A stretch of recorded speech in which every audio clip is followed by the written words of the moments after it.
Every friendship group has one. The person who books the flights, finds the hotel, chases everyone for the money, and somehow gets everyone to the airport on time.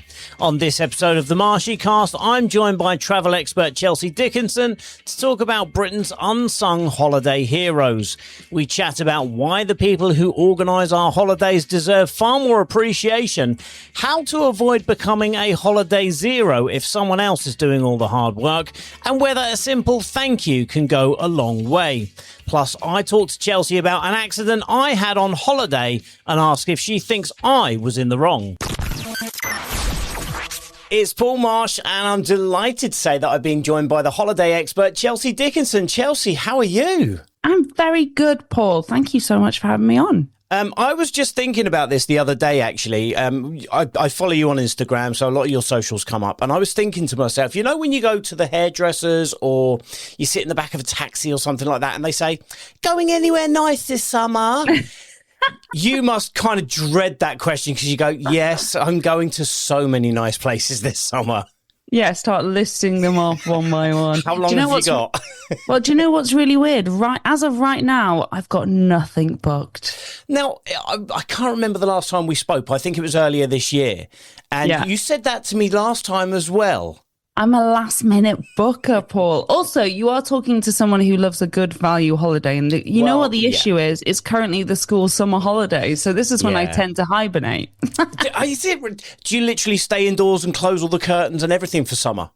Exactly, yeah. No, I'm making the most of the great British weather at the moment, I think. Long may it continue. Long may it continue. Now, we are going to be talking about Britain's holiday planners, the fact that they are overworked and underappreciated. Now, I'm going to let you pitch your side of it. Yes. And then I'm going to pitch my side of it. Oh, I like this, Paul. I like this a lot. So basically, this summer, I've teamed up with Get Your Guide because we want to celebrate and reward the nation's holiday heroes. These are the people who are getting the trip out of the group chat. Because here's the thing, only 1 in 4 of us, and I do count myself as one of these holiday heroes. Sorry for, bragging right here, but I love planning a trip. But only 1 in 4 of us identifies as the group, like the chief holiday planner. But here's the thing, and I think this is what is also important, because it's not just about these people, it's also recognizing your own pivotal role in your holiday booking, right? Because 7 in 10 say you need that person, and yet 46% of us admit to muting a WhatsApp group to avoid planning responsibilities. So if you want that trip to happen, that's all good and fine, but I need you to be replying and responding to the holiday hero in your WhatsApp chat, okay? So you are the holiday hero. Your other half, James, would you count him as a holiday zero or not? Yes. He is a holiday zero. Right. Okay. So he just turns up, Paul. Well, so my wife is without a shadow of a doubt the holiday hero. But I think to call me a holiday zero would be a little bit unfair because I organised plenty of holidays before I met her. I didn't sit in my room and wait for somebody else to plan them for me. I went and did all of these things. But what's the saying? Is it too many chefs spoil the broth? Spoil the broth. That's it, yeah. And I just think, so my wife, much the same as yourself, is so super organised and she likes to take charge and she likes to do these things. And I think that if I stuck my nose in and got involved in things, it would probably not end well. I think having clear defined roles is important, and there's very much a place for a holiday zero or another name, a passenger princess, rocking up. I'll take that. But here's the thing, Paul, are you bringing the vibes? And also, if she's planned something that you're like, I'm not so keen on that, are you giving like constructive, like, why don't we try this instead? Because we don't want someone who's just going to poo-poo everything. You need to, if you are that role of you're turning up and you're enjoying what the holiday hero has done, we need someone who is grateful and thanking and coming up with other options.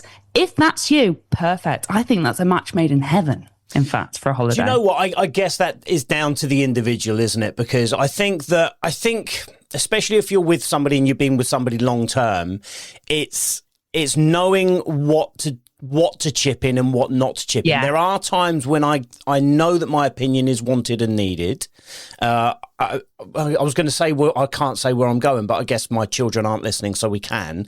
I'm going to Bruges. We're going to Bruges in December for the Christmas markets and bits and pieces like that. And I'm going to be driving it. So my wife has planned it all, and I'm going to be driving it. So that's my responsibility, is to get us there and choose a few bits and pieces while we're there. Right. But see, there we go. And you know what? It's really interesting because as part of this research that Get Your Guide did as well, and this surprised me, they actually found that men were more likely to claim to be the holiday hero versus the woman, which I think bunks the stereotype a little bit. I'm very happy to hear it. And they've done, as part of this campaign, they've done a holiday with Jamie Lang and Sophie Habu, and he is the holiday hero. He is the one, like, I'm not leaving it to her. I'm doing it, because if I leave it to her, disaster will strike.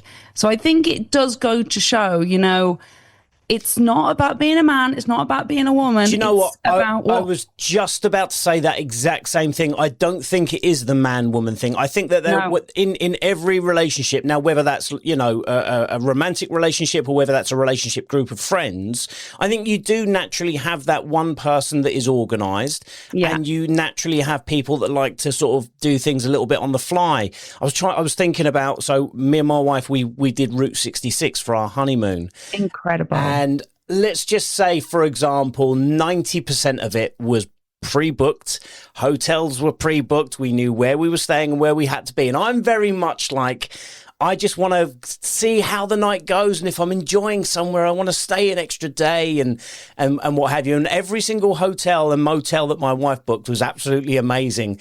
And one of the motels that I booked, we had to put a breeze block up against the door because we didn't feel safe. Should have read those reviews, Paul, really. So what are we saying? What do we want from the holiday zeros? What do we want from them? Okay, first and foremost, it's an affectionate term. Don't worry. You're doing nothing wrong. As we've discussed, your role is just as important. But here's the thing. Make sure you don't ignore the group chat. Make sure you read the itinerary, if there's one. Turn up on time. If you're going to be the person rocking up, just make sure you're making the holiday hero's life as easy as possible. And also make sure you pay your share. Because this surprised me in the research. It said 49% of planners have been left out of pocket after covering group costs up front. Yes. So that's a really important one. So it's just about being a good team player. Be a good team player, and then who cares if you haven't booked anything? That's fine. Yeah, I know exactly what you mean, because as well as doing holidays with my wife and that, I'm also in a group chat with a group of lads, and once a year we go away and do like those football away days. Do you know the one I mean, where you go to a random city and watch a game? I think in fact that was probably the last time I spoke to you, because we just got back from Milan.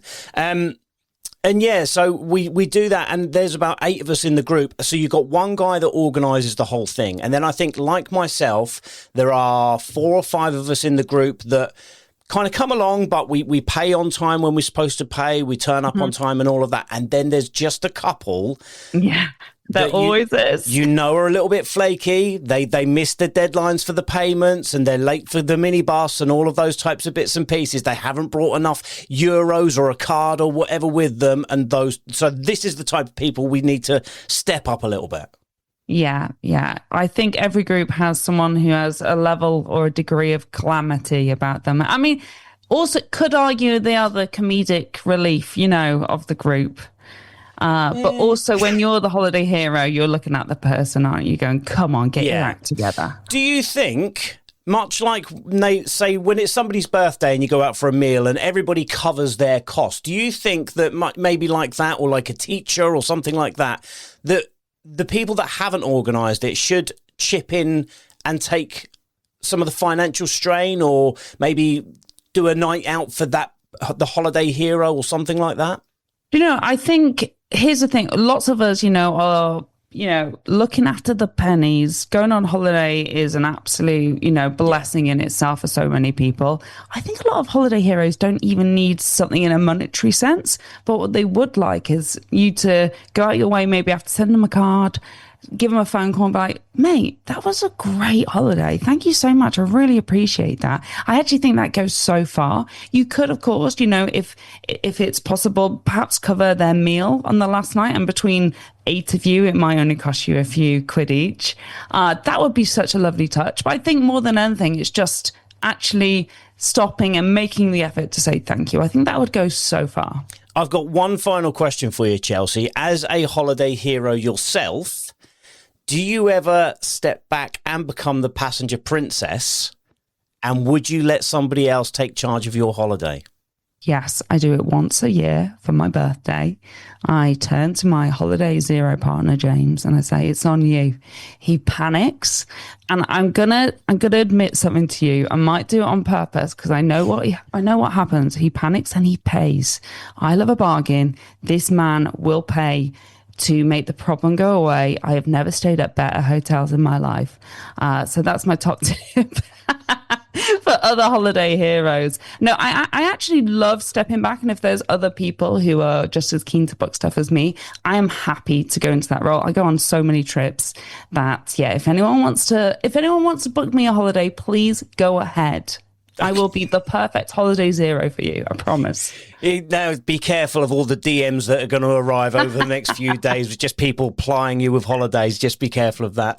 Chelsea, it's always absolutely amazing talking to you. Thank you so much for talking to me. If people want to find out a little bit more about this research from Get Your Guide, where can they do that? Well, you can go on to Get Your Guide's website, but the one thing I need to tell you about, because I think you're going to love this, they actually have got a competition running at the moment where you can nominate your holiday hero. It's their pinned post on Instagram at Get Your Guide. And what you do, you just need to nominate person, tag them in there, and one person will win £5,000 of experiences. And there are 20 additional £200 vouchers as well. So imagine that. I said go that extra mile to say thank you. Imagine if, you could share with them all these amazing prizes. I think that would be the best thanks ever, right? And can I just say that even if you don't win, I think even tagging them in that post kind of lets you know, right? That's such a good point. You're so right. Yeah, get tagging them and leave a little message with it as well to be like, you're the best. We love you. Well, Chelsea, thank you very much for talking to me. Whatever it is you do get up to this summer, I hope you enjoy yourself, and I look forward to chatting again soon. Thanks, Paul.